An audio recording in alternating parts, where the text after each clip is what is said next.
Ladies and gentlemen, boys and girls of all ages, welcome to The Perfect Game. My name's James and I play Trolls. My name's Jacob and I play Circle. My name's Andrew Williams and I play Convergence. This is brilliant. We've got round 4 of the Welsh Masters on this video. We've got Andrew Adams, not Williams, playing Convergence against Terry Slade playing Fyanna2. Andy, what's on your list? Yeah, so I've got Lucant, and in my battle group, I've got 3 Conservators. They are the 12-point heavies that are really good. I've got an Inverter, that go with the macro problem that knocks you down, and they go with the chain. 3 Galvanizers, the ones with crit grievous wounds. A Diffuser, which is the Hunter's Mark Jack, basically. And the Corollary, which is the Fury Battery one. I've got a TEP, the big spray thing. And for the 3 drones, I get 3 units of 3 Reflex Servitors, the guys that do counter charge and dig in. And 3 Attunement Servitors, they're the flare bots. And I've got the Art Node Solo, the Algorithmic Dispersion Optifex. And I've got some Optifex Directive, they're the mechanic guys at the back. So your list's in Destruction Initiative, isn't it? So what benefits do you get for that again? Oh yeah, so Destruction Initiative, you get basically 2 inches extra on your deployment, and all the drones in your army, apart from Iron Mothers to be specific, but all the other drones that you can take, possibly even the Teps, give you Shield Guard, which with Lucant, an army that's already got Shield Guard, is pretty amazing. Yeah, that's pretty good. Okay, so Terry's got Fyanna2 in Oracles of Annihilation with 2 Angelius, a Seraph, 3 Neraf, 1 Nargonite Lurker, 1 Nephilim Bloodseer. He's got 2 Nis Sorceress and Hellions, 1 Spell Martyr, 2 Shepherds, and 2 Forsaken. Get some decent benefits with this. Get some free solos. You get a unit gets Apparition, which obviously there's nothing to benefit from it in this list, and models can begin with upkeeps. So I think you've got Fury and Admonition on the Angelius. Sounds standard. Yeah. Can I ask you a first question, Andy? Yeah. Can I ask, did you win the dice roll to go first? I think I did. Yeah. And was there any kind of decision on which side you'd have wanted if you'd have had a choice? Or did you not really care? I think that thing in the middle is rough terrain. It wouldn't have really bothered me because all my Conservators, all my heavies, right, the Conservative heavies at least, have got Pathfinder. I can give it to the Inverter on the important turn. The only things that don't really have it that I kind of care about are the Galvanizers. But I obviously 3 Light Jacks, I can just keep them out away of that thing in the middle. So it wouldn't have really bothered me, the table sides. There's no real benefit. If you can see at the top, there's 2 hills, kind of equidistant. Well, not equidistant, slightly more towards the Legion side, which benefits him a little bit, but not a lot. So even if I was on the other side, he wouldn't have been able to use the hills, I don't think, to any greater effect than he could have done anyway, to protect from the TEP. But obviously, as you can see, I put the TEP on the other side of the board, just because there's no hills to kind of deal with then. Okay, and I assume that going first, obviously, it's a huge benefit because you get to set the line of battle further on his side, whereas it's a very fast list, Oracles, and it can get on you and can set you and can pin you back out of a scenario quite quickly. Yeah, well, this is the first time I played Oracle, so in my head I was just thinking it's probably good for a very fast Legion army to go first, so I want to deny him that. It isn't actually, I don't think it's especially good for me, but it's worse for him to go second, so I guess inadvertently that is good for me, I suppose. But there's no real reason. I mean, I'm perfectly fine going second most of the time. I normally play for scenario anyway, and my play style I think suits going second, even though the internet says it's not good. But yeah, I just thought I'd go first here, and I guess some of what you're saying is right. Getting the line of battle, seeing, getting a forward position's kind of good. Yeah, so some of that was probably going through my head. Okay, and obviously you're not going to defeat this turn because you're not in charge range or anything. But is the plan in your head at the moment defeat next turn? The plan in my head at the minute was all I had in my minute. I don't really know. It depends on what he commits, obviously. So as you can see, I've just put all my servitors out and all those little tokens there, those little blue ones, they're digging tokens. So I just wanted to. I didn't really want to give him a lot to shoot. I was very conscious of those solos that he gets for free. I forgot the name. Hellions? I don't even know what they're called. The ones that can put up an aura where you can't shoot. I was very conscious of them, so I didn't want them to fly too close to me. I made a mistake here, as you can see, the galvanizer on the bottom of the screen I should have give him a focus to start with and run him up, because I wanted that galvanizer kind of almost, another 5 inches forward, basically. So if he did run those solos that have an aura where you can't shoot, I can probably kill one with a galvanizer with a few buffs, so it wouldn't just completely debilitate my tep. So that's one mistake I've done so far. Yeah, so that was all my thinking was at this stage. Yeah, just move up and kind of see. No, but you turn to your question, James, more specifically, I didn't really have a plan when to feat yet. Normally turn 2 is good, but it depends how much they commit. But like a lot of lists, if you can hold your feet for as long as you can, it's good. Yeah, so I mean, looking at the screen now, you've got, what is that, 2 conservators at the top, and then you've got your inverter, another conservator, and then just galvanizers in between those. Yeah, I've got 2 conservators at the top, an inverter near Lucant a little bit. I think he's kind of just to the side of Lucant. See, this list is actually really good into Oracles on paper. The conservators, I can make them mat 8 just with positive charge. If one of my drones dies within 5 inches of a conservator, they get +2 mat and damage. So they go to mat 10, power 19. And because I've got the flare drones, I can shoot them at things in the back line, like the shepherds, and hopefully scatter onto the beast so we wouldn't get dodged. So I'm not technically aiming for them. And if those hit, I get mat 12, power 19 jacks, which is amazing, against this list. It's exactly what you need. So I kind of wanted to spread them out a little bit. They're probably even better than the inverter in this matchup, even though they're a lot cheaper. But I didn't really realize it. I mean, I'd theoried it going into the matchup, but never really thought about it too much. Okay.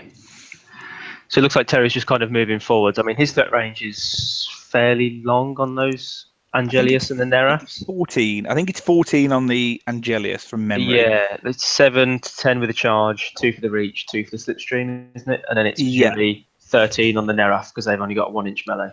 That's it. Yeah, that's it. And you've only really got to worry about the Angelus. And again, talking about the conservators, their offensive output, even their defensive output, is amazing into this list, because I think an Angelus with Fury goes up to power 17 armor piercing.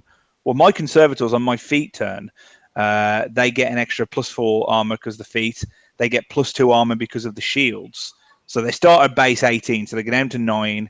Then you add 6, so they go to 15.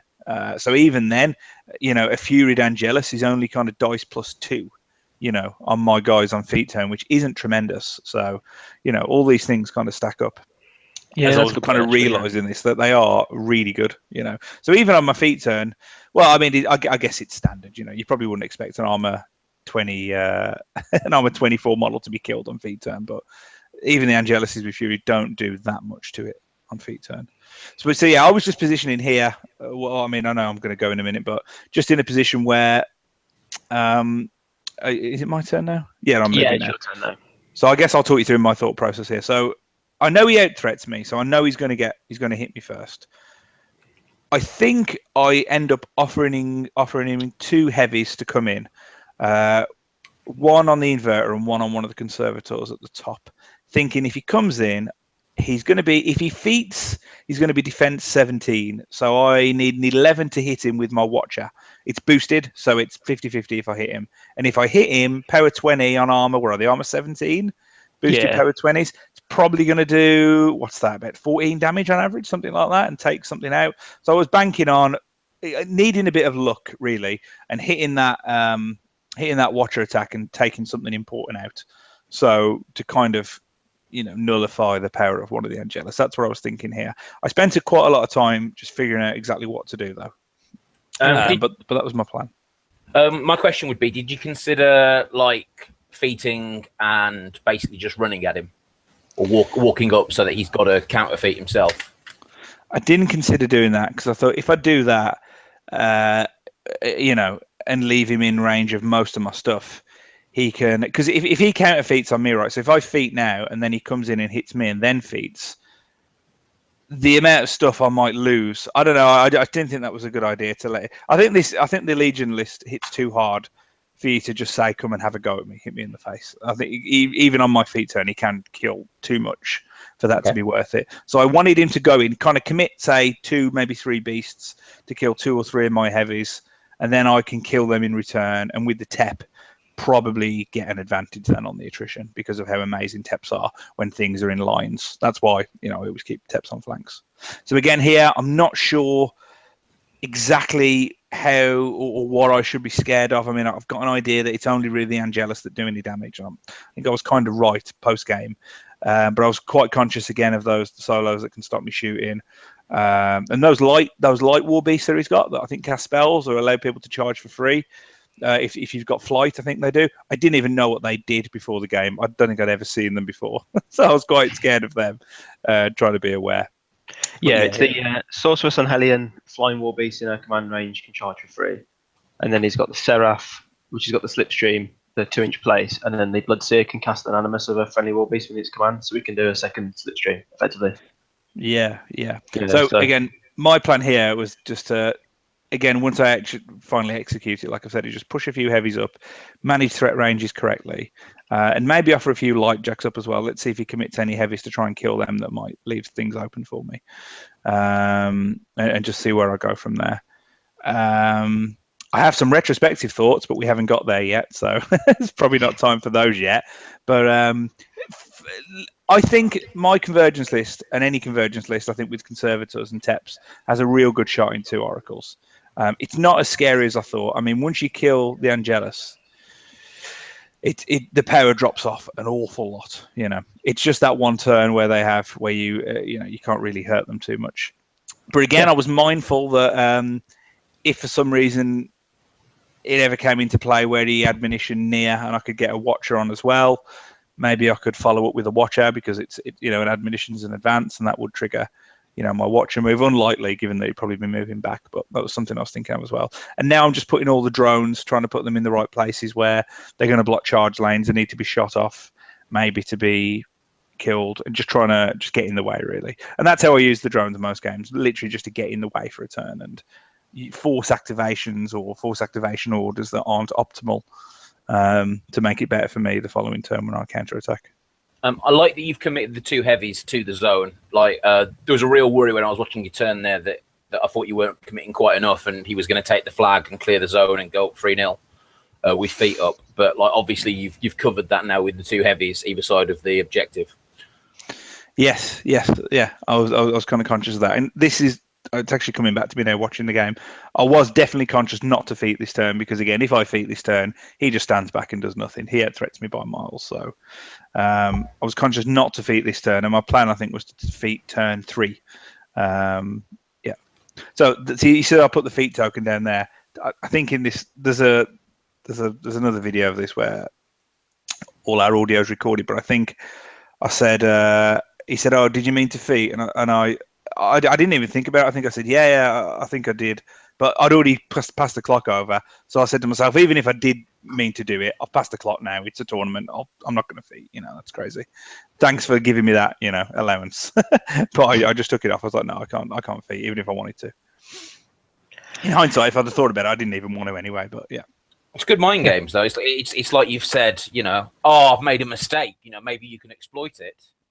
Oh, mate, I love mind games in War Machine. I absolutely fucking love mind games, but that wasn't one of them. You'd be like, yeah, totally meant to feat. Don't kill all my stuff. The best mind game I play is I get the Tep, especially if I'm playing Axis, who's got, and the Teps have a 17-inch threat. I'll say, what's your caster on? What's your caster's defense and armor? And I'll just measure from both my Teps like 17 inches. And that works on so many people. They'll just be scared to cast spells. They'll camp more, and I'm thinking, great, brilliant. I was never going to give you a caster anyway. Do love a bit of mind games, but that wasn't one of them. They're like the old trick where when they move a caster and you go, what's your caster's defense and armor? Yeah. Yeah. I always do that. I don't even say. I just measure, and then they ask. Then they'll. You can see the clock's going in their head. Then they'll just kind of move their caster back a bit. I think body language is very interesting. You'll see a lot of people get up at their chair and start leaning over the board when they think there's an assassination on. And if you can read that kind of stuff, you might rethink what's going on. The good players hide it, though, unfortunately. Yeah. So I think Terry's just kind of realising now that I've walled up decently. Yeah. And he's just kind of, I don't think he plays a lot of Convergence either. So he's kind of just trying not to make a mistake. The mistake I did make, I think, in hindsight, you can see that I've kind of offered 3 heavies, the 2 conservators and the inverter, up into threat range. I probably should have just offered up 2, or indeed offered up 3 and kept a few light jacks back. I think I've put a bit too much forward there. That's something that I thought as soon as I ended my turn. I thought I didn't really need to offer this. And something as well that I need to be mindful of that I don't think I always capitalised on was making sure I had drones that can actually die near the conservators to proc the the Hand of Vengeance that gives me the mat and the damage buff. That's a mistake I make sometimes. I don't think I made it in this game, but I was conscious that it could happen. Yeah, fair enough. So it looks like Terry's he's got his Blood Serum and a Neraf down the bottom of the screen. He's moved those 2 up, and looks like he's measuring, what's this? Maybe an Angelius or another Neraf maybe to go in against that light. I'd imagine it's a Nerf because he wants to sprint out again. Oh, sorry, he hasn't moved that Nerf though. He just moved the other way. Yeah. So that's the Seraph, right? Going in. That's the Neraf going in. You can tell by the yeah. It's the tails are different. Terry was conscious about my countercharging with my drones, like everybody is. But I'll let you into a secret now. Never be scared of countercharging drones. They're power 14 unboosted. Even if they hit at map 5, they're not a threat for any heavies or lights, really. I don't think you've seen Legion heavies. Like they're made of paper. Yeah. I need 9s to hit them though, or it's a power 7 blast. So that's fair. That's fair. But I think the trick. I'm assuming he's going to try and sprint out, kill them all, and sprint out, and then make room for charges from the Angelius into your heavies behind them. Yeah. I think that's the plan. And it's reasonably doable as well. I mean, my heavies do have 22 boxes. My light jacks do have 22 boxes, so they are. They are sturdy, but they're also killable by a heavy. Yeah. The nice thing with the Neraf as well is it's mat 7, and then it's got sustained attack as well on the grasping tail, effectively. So once it hits you with that attack, all its hammerhead attacks just hit. So it's fairly reliable at getting the damage in there. So I always measure my inverter, by the way. If you see where Lucant is, he's just behind the conservator at the one near the tap. I always measure my inverter so he's the front of his base is no more than 3.9 point something inches away from the front of Lucant, so I can always get that watcher, if they're going to be within 2 inches of reach. Yeah. So I think he does this now. I think he's moving, so I roll my watcher, I hit, and to look at the damage. Oh. 2, 2, and a 1 or something like that. So I end up doing like rolling 5 on the dice. So I do 8 damage to something, and I think I only needed 9 to take the mind out or the spirit or something like that. So I rolled terrible. Anything if I'd have rolled 1 more, on that boosted roll, I'd have took something important out, and then my heavy probably wouldn't have died. I'm fairly sure it probably wouldn't have died. So that was unfortunate. So I got the hit roll I was looking for. Yeah, that was bad luck. That was. Well, it's it happens, I suppose, doesn't it? But yeah, I could have still kept a heavy back. I don't need to roll dice to be a bit more conservative. So he goes in now, he's doing some damage, and he takes the inverter out. I kind of expected to lose 1 or 2. That's okay. He's the least important of my heavies. Yeah. And now, importantly, that Angelus is only defense 16 because it's got Fury on. So if I do get my kind of tooled up conservators, I only need force to hit on his feed turn. So again, doesn't bother me that much. Yeah, that seems pretty good. Yeah, so I don't know what he's doing now. I think he's proxying. So he's put the Angelius back in place, hasn't he? So that's in the middle of the zone, above the Neraf. So it looks like a feet turn from Terry, really. Now he's committed those 2. Yeah, Terry definitely feated this turn. He definitely feated this turn. Is that another Neraf? I think that's another Neraf that's going in now. I think it is, and I think it's killing a light jack or just some drones or something, and just kind of getting in the way. See. Yeah. While this is good for Terry, you can see where he's leaving the beast at the minute. You've got the Neraf there, you've got the Angelus there. I don't think he's got anything that can probably get to my TEP. So all I've got to do now is move that TEP forward, assuming he's going to put some heavies kind of just north of the zone there, by where my galvanizer is there. Yeah. Kind of, if you look by the clock, just on the zone, a little bit above the zone. There's going to be some heavies there that are going to try and kill my heavies. So I have some good sprays next turn, probably from my TEP. Now he didn't go this turn for the thing that stops the TEP shooting. Every turn, I think, just a bit of a spoiler, he did the one where they can charge for free, which again is probably good. But for me, if you can shoot my TEP down, I think that's a massive advantage. I think so as well. Yeah, having played against them, I think if you're going to leave your beasts lined up this way, I mean, your defense can be pretty high, but when you can, I mean, against say like defense, what 17 beasts? How many dice would you roll on your attack dice for attack? Probably 4. It depends if I Yeah. could aim or not, or if I'd try and aim and try and flare, but between 3 and 4, depending, something like that. So you're still getting at least what, say, if you go with 4, you're still getting what, 3d6 on damage? Is that right? Yeah, normally I'd probably go, 3d6 on damage. Normally I'd probably go for 3, but because he's got dodge, it's more important than normal not to miss, you know. Yeah. No, that makes sense. So there's that.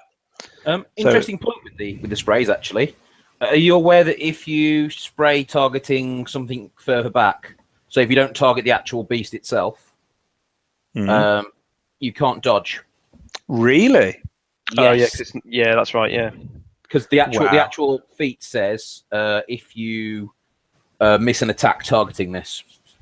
You know what? That makes all the sense. It just never occurred to me. It's the same thing, like I said at the start of the video, when I do this game, I shoot the beast with flares, where I shoot like things at the back, you know, at a range where they'll probably scatter on the beasts. So, you know, to give them -2 def, even though I'm not targeting them, but I'll land on them. You know, I was aware of that, but I never thought about the TEP thing. That's really powerful. That's going to be really good, especially next month when ADR comes in. I can put 2 TEPs in against Legion. That'll be really sweet. Oh god, not 2 TEPs. So he's killing some more stuff now. He's took another conservator off, and he's really giving me a pounding now. So actually, to correct myself, what I regretted doing was offering up 2 heavies and 2 light jacks. I probably should have just gone 2 heavies, or just 2 heavies and maybe 1 light jack. I kind of gave away, or as you said, I'm giving away 2 light jacks there. I think that was probably a mistake. I'm not sure yet, to be really honest, because maybe with the 2 conservators I've got left and Lucant, I can kill them. You know, it's possible, but I kind of regretted maybe offering up as much as I did. But it's that balance, you know, where if you don't put the models forward, he's also not going to put his models forward to kill them, and they need to be close to me for me to kill them in a reasonable time. You know, I don't want to keep getting kind of alphaed. So those are my thoughts. I think from memory post game, I offered up a bit too much, but he's killing quite a lot now. He's moving. I think he's trying to spray. He's just sprayed off a couple of the drones with. I think again that solo whose name I forgot, the one that does the AOE stop shooting or free charges on flying stuff. The Hellion. Hellion, yeah. Okay, I think I got the name right then. So yeah. And he's just kind of thinking now about what to do. And I don't think either of us at this stage really knows who's up or what. It's kind of in the balance. I mean, it's all about where I can do this turn now. I think that's kind of where the game is. And you're definitely at this point thinking it's a feat turn. Go in, feat, do whatever you can, and then you'll hopefully have a turn where you can't get hurt that much. Yeah. It appears the clock has been switched over to me now. I just asked. Yes. This turn is definitely the turn where I should feat. Guess I forget to say I don't. I forget to feat. But this is the turn where I definitely should have feated. I did just genuinely forget this. Just make table 1 on game 3 or 4, whatever it is. I was feeling the pressure a bit. So mistakes definitely were made. So now I'm looking at this and just thinking, because with Convergence, I generally spend a lot of time at the start of my turns planning the order of activations and how because it's very, very important, the order of activations in Convergence, because of the induction mechanic and how it works when you're transferring it from one to the other. So I'm kind of planning that now and thinking about who I need to flare, what order I need to do it. Do I send the heavies in first? But if I miss with the heavies, I won't get as good of a shot on the TEP. What do I do? If I send the heavies in first, maybe I might accidentally hit one of them with the TEP, depending on the angle. So this is what I'm thinking now. And I think I'm also contemplating sending Lucant in. Because again, Lucant, when he's affected by positive charge, which he almost always is when he fights, he's mat 8 and power 18. So he's not bad at all. And again, when he's feated up, armor 21 with the possible addition to Watcher, it's really defensive as well.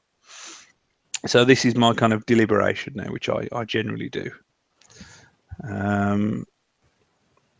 It's only the defender I have to worry about. The armors, it's like paper. It's just hitting them's the hard thing. And I think from memory, the conservator on the top, that one is affected by Hand of Vengeance, but the one at the bottom isn't, I think. So the one at the top will be fighting at mat 10 or 12, and the one at the bottom will be fighting at mat 8 to 10, depending on flares and stuff. Do you know how many Fyanna's camping, out of interest? I don't know how many she's camping. However, I don't really have an assassination. Even if she's only camping one, I don't really have an assassination with this list. I mean, if she was camping nothing and I could aim on the tep, I might have a chance then. But or maybe without aiming. But no, I don't really have an assassination on her anyway. Yeah, it's very hard to pull off. Okay. It is very hard to pull off. So now I think what I'm doing here, you can see I'm doing the flares. I'm seeing where they scatter. The first one I think didn't scatter, but this one I think did scatter, and I did get 1 or 2 beasts on this one. I definitely got at least 1 from memory because I remember when I was shooting on the tep, and I think my tep as well can. I think he can aim and shoot a few of them from there. But I think I opt to move, and you can see where his objective is. There's 2 heavies there next to each other, and there's that one there just at the bottom part of the zone that's got the 2 tokens. I think I opt to move the tep up a little bit and shoot all those 3. I think that's the play I go for, and just hope I can hit a few. So now I've just activated the colliery, gave 3 focus to the conservator there, and I should be going with Lucant next, positive charging him through the art node, but now this is the point where I forget to feat. So Lucant's camping 1, and I definitely forget to feat now, which isn't good. So so I've got that now. So yeah, Lucant's going up and making an attack. It's crucial when I do things like this to make sure that the conservator, when he moves in, is within 6 inches of that lower conservator down there, or one of the galvanizers. That's something something that's quite important to do as well. Is that for positive charge? Oh no, for the inducting the focus. Yeah, it's for the induction.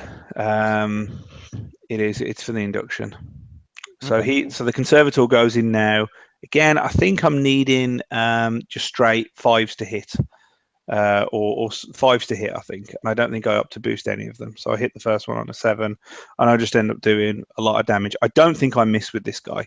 Pretty sure it's just 5s I need to hit because of how high my mat is. And I just rinse this. Oh no, it's 6s to hit. This one wasn't affected by a flare, so he's defense 16, and I'm at 10. But yeah, I just keep hitting and kill that one pretty easily. And I've got enough focus then to move around. It looks like I'm putting the focus onto, yeah, I've definitely put it onto the lower conservator. So now, again, I'm guessing I'm going to go with the tep next, would be a guess. No, I'm going with the conservator. See, it looks at an angle to me where that might kind of be obstructing my tep from shooting something. But yeah, again, so the second conservator's going. I hit on a 9, I think it was there, and I just don't think I miss. I think I do boost a few hits here, and I really roll really well on the hit dice here. So now I'm thinking, now I'm really kicking myself because I'm thinking I've took 2 of his heavies off. If Fanny had fucking remembered to feat, I'd be in a great position now because he wouldn't be able to do jack all to me next turn. He might kill a heavy if he put everything on it, but then next turn I'll mop up, So I really was kicking myself here for not feating. And prioritise the Angelii, because you've already killed 1, I think, and the other one he's held back. Is that correct? Or yeah, I think so. I think he's put 1 in, and the other one he's held back a little bit. I do believe that's the case, and I think I must have missed there, and he's done a dodge. That was with the galvanizer by the looks of it there. Yep. Because he didn't have any focus on him. I can't boost, so I just made a random attack. There's no real downside to him dodging that attack anyway. So now I'll go with the tep. And here's where I do a bit of a Furnival. Yeah, I do a bit of a cheat. So I put two drones on the left and 1 drone on the right. So I have 4 dice to hit and 3 dice damage. And I start rolling all the dice to hit on all of them, which I normally do. And then halfway through, we realise, shit, this is actually a bad idea because if one of these, if I remember what you said, James, earlier about the dodge thing. then this would have been easy. But we kind of realised, or we thought, that if I miss on one of these, it might get a bit tricky because he'll be able to dodge then. So halfway through, I start rolling damage, and I just stick to the habit of having 4 dice in my hand. And I think I roll 4 dice damage for one of the sprays when I shouldn't. I should only roll 3. So definitely something that I did wrong there. Did a bit more damage than I should have done. And he's marking it all off now. So yeah, when are the actual dice rolls? I'll be able to. I think it's on the second. So there's 3 dice to. I can't see, the video's going a bit quick, but the first one, I'm sure it was 4 dice to hit and 3 dice damage. And the next one, here's where the contentious thing comes up, where we kind of stop halfway through. So I think I just keep rolling 4 dice damage now rather than to hit. Yeah. Well, if you got 4 in your hand, you might as well, definitely. Yeah, I had 4, literally what happened. I had 4 in my hand. I just thought I'd carry on rolling these dice. Didn't think, but yeah. So I think when I rewatched the original video, I think I calculated out that I did about, with the dice that I had there, the average, I think I did about 5 or 6 damage to 2 beasts that I shouldn't have done. Something like that. It was about 5 or 6 damage extra that I shouldn't have done. I believe something like that. And now I'm just running the drones in front of his light beast there, just to kind of slow him up a bit. And here I still don't really have a plan on how I'm going to win the game. I'm still kind of tilted that I forgot to feat on Lucant, and that really affected me here mentally, and it shouldn't have. If I'd have just feated when I had to, or even though I did forget to feat, if I'd have just played on and didn't think about it, I probably wouldn't have made these mistakes. But that's all I was thinking about all this turn. Like, I'm such an idiot for forgetting to feat. So a lesson there: don't tilt. It's a good lesson. So what's the? You said Lucant's on 1. Is he considering the assassination? I think he is. I think he is considering it because he realised that I'll have my feet next turn. Yeah.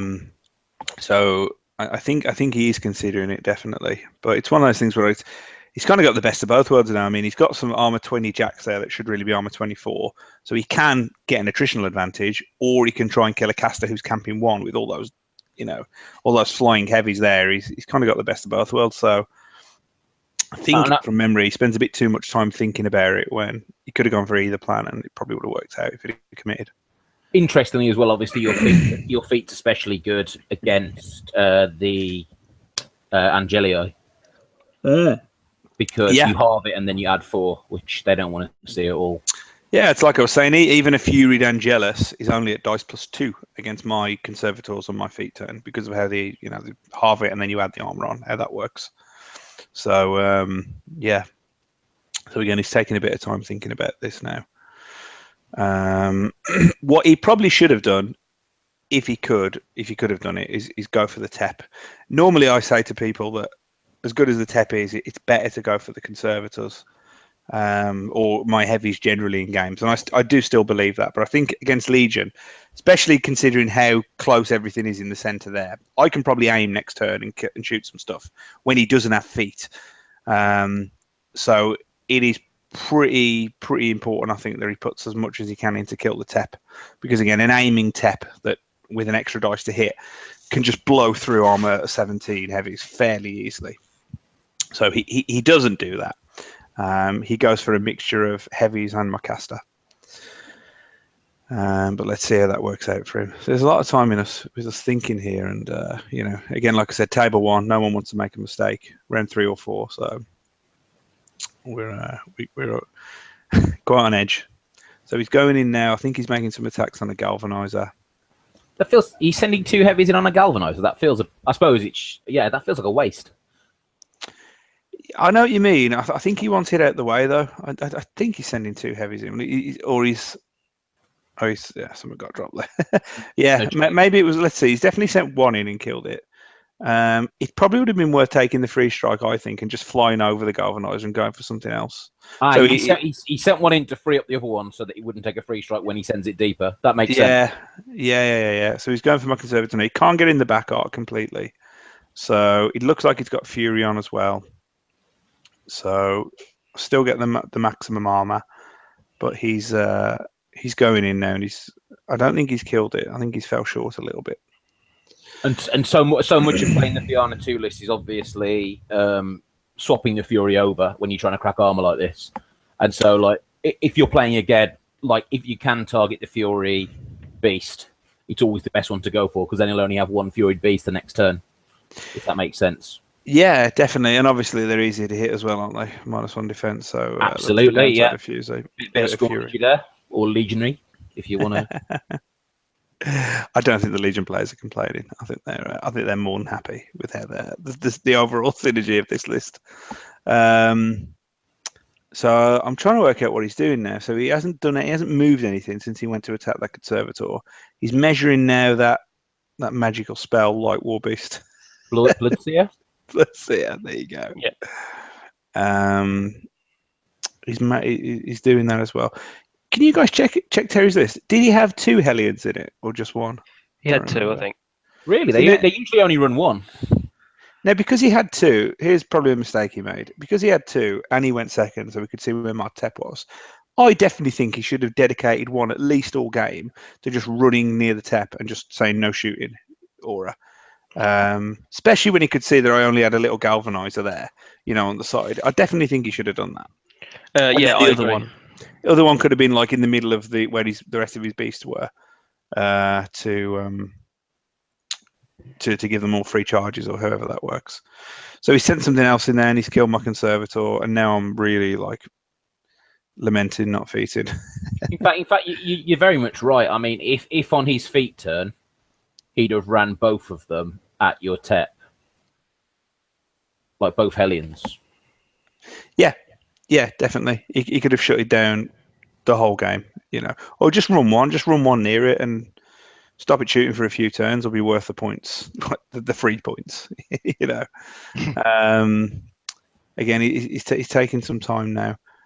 I can't see what the clock says from here. I don't think it's got an awful lot of time left.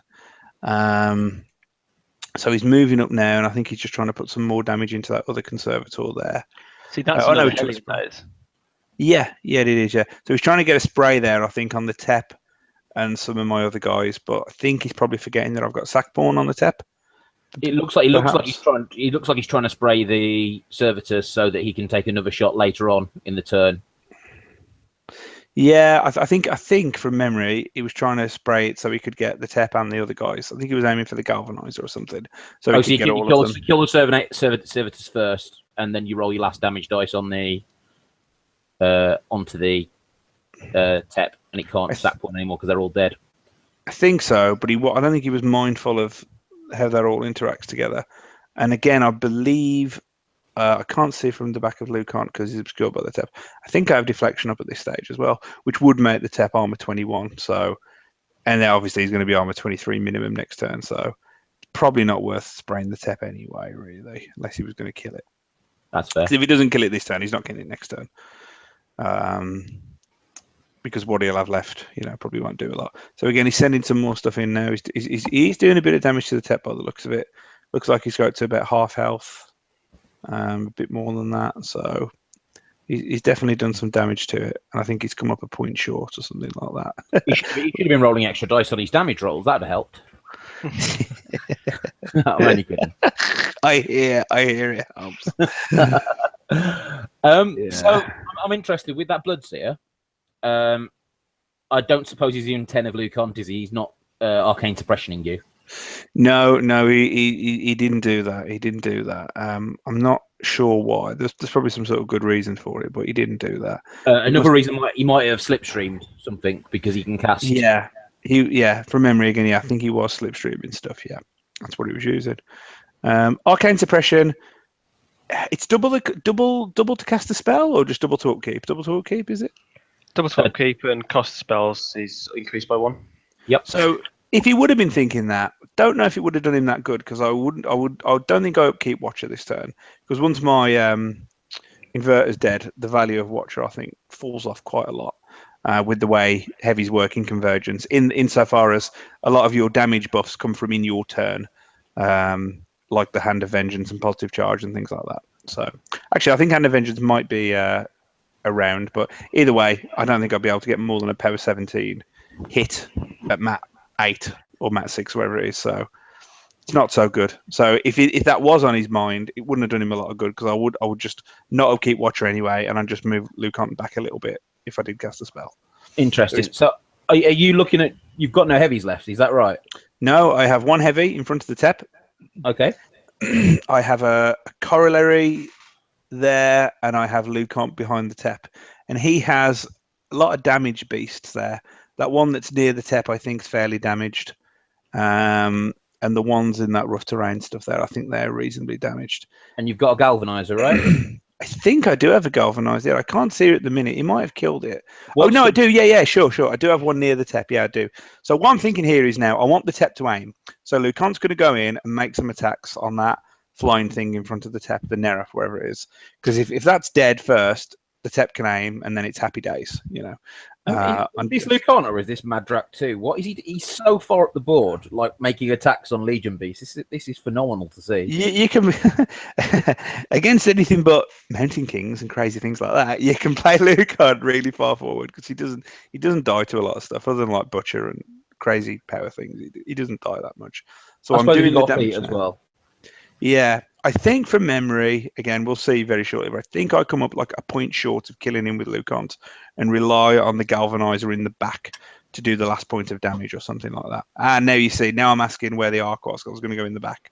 And now Terry turns him to face the tep, which, fair enough. I think the markings were on the base, but the way the model was, it's a bit confusing, but it wasn't intentional by Terry.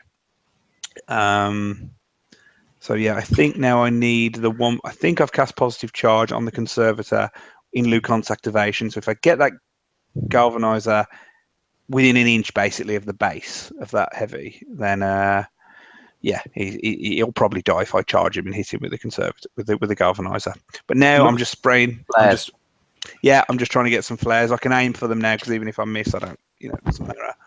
And again, I think I managed to flare one or two things. He's got that little worm thing there that's got blessed. I can't remember what it's called. That little worm that's got blessed. The Nargonite Lurker.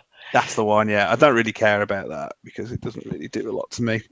So I'm not intentionally targeting that at this stage, I think. I'm just trying to get some more flares on his beast, so when I do shoot, I can do a bit of damage. But it looks like that Neraf isn't cleared, so I've got to clear that first. I don't want to use it. I don't want to do it with the Conservator, because I don't want to use his activation, you know, and kill the thing that is going to die in front of me anyway. So by the looks of it now, I am going. Oh, look at that haircut! Look at that haircut. My wife did that the day before the event.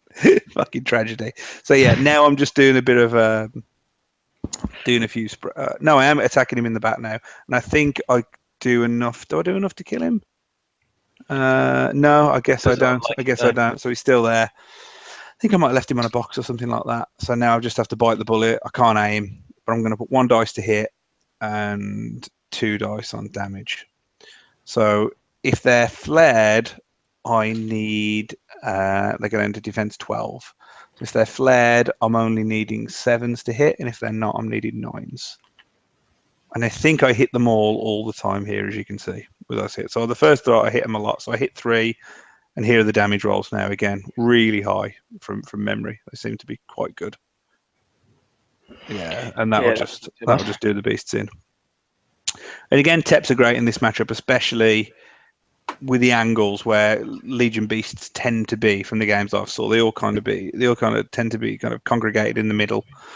They don't really go down flanks and stuff. They don't really kind of act independently. They all seem to kind of act together, which just plays into the Tep strengths loads. So now again, I've got my fully boosted Conservator here, ready to go in and finish off that guy. Now my feet is up. So now I'm thinking, yeah, fuck me, I've actually got a chance at this now. And the Conservator again, he'll just rip through whatever that is there. I think that's a Angelus. Not sure though. But yeah, and I think I put the last damage or 2 in the Night Lurker, just to get the focus off. So yeah, I did a lot more than I thought I'd do. Really, I was quite shocked when I forgot to feat earlier. I thought this is just terrible. You're looking in a very strong position here. Yeah. It's not too bad here. It's not too bad.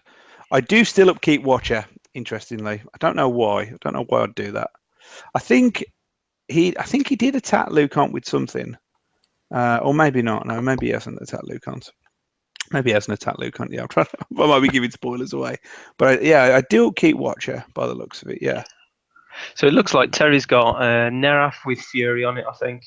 He's got Sorceress and Hellion at the top near the flag, a Naga Night Lurker by his objective, obviously Fyanna behind that rubble, presumably, and then he's got like some solos, which are Shepherds and the Shepherd, Spell Martyr, and the Forsaken, I think. Yeah, he does.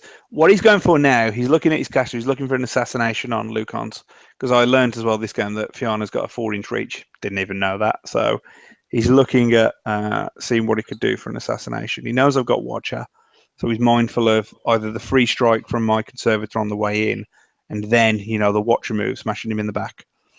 So he's conscious of that. And he's weighing up now whether he should go for attrition or an assassination win. You know, that's kind of what he's going for at the minute, and he spends quite a bit of time, I think, thinking now. So he's going in now. That was a free strike that you just saw, I think, from the corollary, and he was going in on Lucant now, who's feated. Do I have Watcher up there? Yeah, I do have Watcher up, but I decided not to activate it because I'm going to keep it for Fyanna. I don't know if that was some sort of bait by Terry to put the proxy base there to make me scared of that, but I took the bait anyway, whether it was bait or not. And he fails to kill Lucant. It's only by a narrow margin, though, I think. I think he leaves me on about, maximum was about 5 boxes, I think, 5 or 6 boxes, something like that. But he comes short. And that Conservator in the middle is completely clean. He hasn't hit that yet. So again, an armor 24 beast is pretty hard for what he's got left to shift off the board. You know, he can't really go for it with Fyanna, because if he goes for it and fails, she's definitely dead. So he just spends some time now deciding what to do. He's weighing it up. He's weighing it up. It's kind of a shame, I suppose, for Terry that at this point he hadn't built up any scenario points or control points even. So he's kind of. I know the clock at this point is running quite low for both of you, I guess.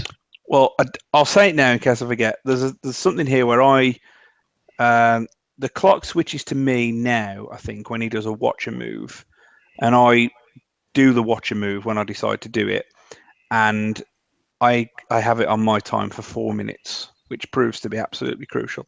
So I lost, you know, the whole Watcher move took me less than 30 seconds, so I lost at least 3.5 minutes. Again, totally my own mistake, not watching it. And it was actually the guy that was doing the stream that kind of said, shouldn't the clock be the other way? And I went back and watched it. That's how I know I lost kind of 4 minutes exactly. But yeah, I'm just doing I think I'm doing a Watcher now on the. Oh, it must be this bit then, yeah. Yeah, so he's moved the Naga within 6 of Lucant here, and then you've triggered Watcher to presumably block the lane from Fyanna, and then also do some damage on the Naga. Yeah, block the lane from Fyanna, yeah, and just do a bit of damage on the Naga. And I don't know if I kill it here. I'm sure we'll see in a second or two. No, it looks like I didn't kill it, but I have blocked the lane, which I think I was intending to do. Yeah. That's I was thinking about, but yeah, here it's just really. I don't think either of us at this stage know where the game's going to go. He's really putting all of his mind on assassination, and he's verbally kind of saying, "I don't think I can go for it. You know, I don't think I'll do it." I think he's doing some maths as well, and yeah, he's kind of theorying it out a bit. But in the end, what he does again, because turn's probably nearly over soon. I'm pretty sure he goes for a scenario play in the end, and he just runs Fyanna up to that flag up the top. And kind of leaves me with a lot of models in the zone that I'm going to need to clear again in a short amount of time to have a chance at winning, because I can't really kill Fyanna where she's positioned. So I think that's what he's doing now. He's just running models in to get in the way of stuff. And you don't really have anything to get tested with, do you? So suddenly, yeah, I think I have my art node up there on the hill or by the hill. But that dies fairly quickly, I think. My art nodes are extremely easy to kill. So yeah, that's what he's doing at the minute. I think he's just running things in the zone, trying to do a bit of damage, knowing he's going to go for the scenario play. But he only decides at the last minute, I believe. So yeah, that's kind of where we're at the minute. Yeah, there's not a lot left on either side, really, I guess. I mean, but I think one of the things I am surprised with is not tried to shoot the tap down a lot more than he has. I mean, he keeps moving and spraying with those Sorcerer's Son Hellions. I mean, there's probably some method behind it, but it just seems unusual that it's not sitting within range of the tep and just telling it not to shoot anything. Yeah, definitely. That's something he could have done. Definitely something he could have done in terms of shooting the tep down. But yeah, time's really. I mean, I'm stressing out here, and I'm thinking now I've gone from completely admitting defeat in my head, thinking what a prat for getting defeat, to thinking shit, I'm up on attrition. I'm looking good here. I don't think he's got anything that can really kill my caster, my tep, or my heavy. Really, I've just got to do this quick and do it in the right order, and I'll win. You know, I'm gonna get his zone, and I was going to try and score on this flag here because Lucant's got Pathfinder, so he can run 12 inches straight over that little bit of forest that the tep's on at the minute over to that flag, and I can go for it. But he's put that little, what did you call it? A Bloodseer, was it? The light beast? Yeah, not Bloodseer. He's put that Bloodseer by the tep there. And again, my inexperience, I thought it was a solo. I thought it had about 10 boxes. And I asked Terry, he's like, no, it's a light beast, mate. It's got 20 odd boxes. So I thought, okay, I need to actually have a plan now how to deal with this. And I make a mistake now. The colliery has got 3 focus on it, I believe, that it had from before. I'm fairly sure I use those focus in a minute and don't give them to a galvanizer when I could have done. So there's a definite issue now or very soon, I think, in terms of forgetting to induct some focus around. But at this stage, I was just kind of, my head was all over the place. I had the pressure, I had the stress. I was just thinking, I've got a chance of winning this. I might go 4-0. I might go 4-0. This is crazy. But so I was trying to press all the buttons in the right order in a very short amount of time. I think, I can't really see from the clock, but I think I've got about 7 minutes left now, something like that. And again, like I said earlier, the planning of your focus and how you use it, I think, is the most important part of Convergence. And maybe I took a bit too much time doing that this turn. Yeah. I mean, I suppose at this point in time, I mean, you can't really afford to mess it up, I guess, because you've clawed your way back into the game and you've only got a handful of pieces left. If you lose any of them or activate them in the wrong order, you know, what little time you've got left, and or indeed activate too slow. Yeah. So yeah, I think I'm ballsing up now and I'm making a decision. It looks like I am. I'm fiddling with a bit of focus there. So yeah, because it looks difficult for you to kind of clear the zone. You've got to kill an objective, 2 solos, a Naga, and a Neraf, who presumably are all damaged anyway. But it's still a lot of things to kind of kill. I could do anything. I could clear the zone easily. Yeah. But then I'm not going to kill that Bloodseer, and I'm not going to contest the Fyanna's flag. So I'm just thinking, what's most important here? Is it killing this Bloodseer? And then I decided it probably is, because I need the Bloodseer gone if ever I'm going to score on this flag. Yeah, because I don't think I can really go in the zone and score, because Lucant took some damage. So if I go in that zone and try and score, his caster can just run from the flag then and kill me, even on full camp. It's doable because I've only got a few boxes left. So I know that I can't ever score in the zone with my caster, but I know that I can kill the objective, eventually start scoring 1 point in the zone, just by controlling it and getting my caster on the flag. So it's definitely something. So it's kind of just trying to kill the Bloodseer. And I suppose at that point, if you're on your flag at the bottom of the screen, it's then very difficult for her to contest your flag as well, because she's not really got anything left other than damaged beasts, which you can just kill. Yeah. I mean, after I kill this Bloodseer and that little shepherd or whatever is just south of his objective, there's pretty much nothing he'll have. So I think this turn I spend a lot of effort killing the Bloodseer and the little bits and bobs in the zone, the little solos and stuff, and just trying to work it that way. I think that's what I do. I see there a mistake I made. That's a mistake I made that I was alluding to earlier. When I use the focus on the Conservator, you can see there's none on the corollary. That should have gone back onto the corollary then. So that was a big fuck up.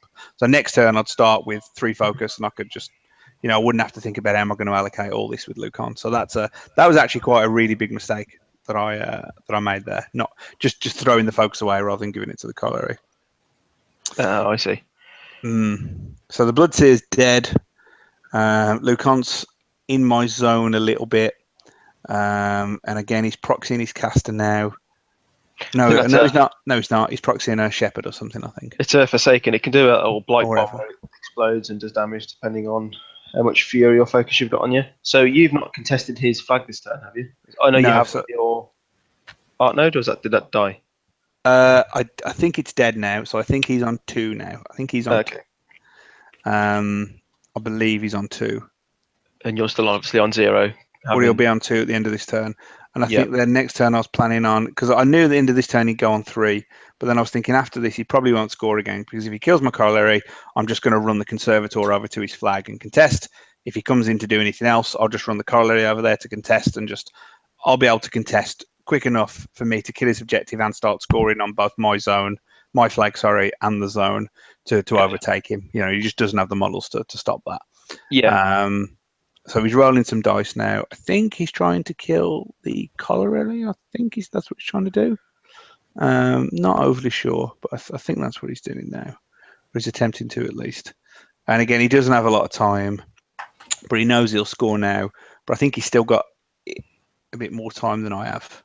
So yeah, it looks like he's going in to kill the corollary, and obviously leave a heavy in the zone, which forces me to do something. So maybe there in hindsight, maybe if he doesn't kill this corollary now, he does kill the corollary. So even if I would have transferred the focus there, it would have been dead anyway. So, But even so, if you hadn't done it, you could have had it at least if you hadn't killed it. So, interestingly as well, the Forsaken would have done extra damage to it if it had the focus on it. Right. Okay. oh yeah, fair point. Yeah. Okay. So now it's becoming down to clock. I think I've only got 2 minutes left or something now. So I'm thinking there's a few models in this zone I've got to clear. Maybe I'll need the flare drones to do it, and I just spend a bit too much time here dithering and deciding what to do, really. And that's a bit of a downfall.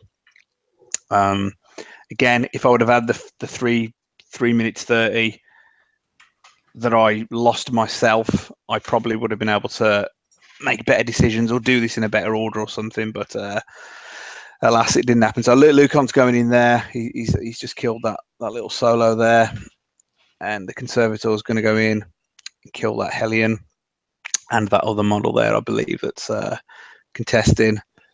And I think then the TEP shoots the objective and that little solo off, I believe, or definitely just the objective. And now again, I think I've got about a minute and a half on my clock. The stress is kicking in, and I'm just kind of all over the place thinking, what do I do? What do I do? Clearly, you should have full camped and run at his caster. Yeah, maybe that's what I should have done. If I can see correctly, he's under 5 minutes himself. So I mean, he'd have clocked by this stage. Or he'd be on less than a minute. Well, again, if I wouldn't have fucked up my watcher, the clock on my watcher, I'm fairly sure Terry would have clocked. Because again, the more pressure on him as the clock gets lower, he could have made bad decisions as well. And I'm almost certain he would have clocked if it would have been 3.5 minutes the other way. But you know, these things happen. And I clock out and lose the game. But again, I was surprised, you know, how effective the army was into Oracles generally. And it was a enjoyable game. Well, I mean, you did very well against quite a good player. So, I mean, you must feel that if you can just sort out those easy mistakes next time, that, you know, it's a winnable matchup, definitely. Yeah, if I feet on the right turn on turn 3, and I remember to keep the clock on the opponent after I finish watching those things, you know, will make a difference. There's definitely mistakes that I made that I can fix to give me a better shot. Yeah, fair enough. Well, thanks for coming on and going through your game anyway, Andy. No problem. Thank you. It was pretty good. I think the next one's Signar versus Signar. I think it's Signar here on out to the finals now, basically. So that'll be fun. So yeah, thanks again. Awesome. Cheers.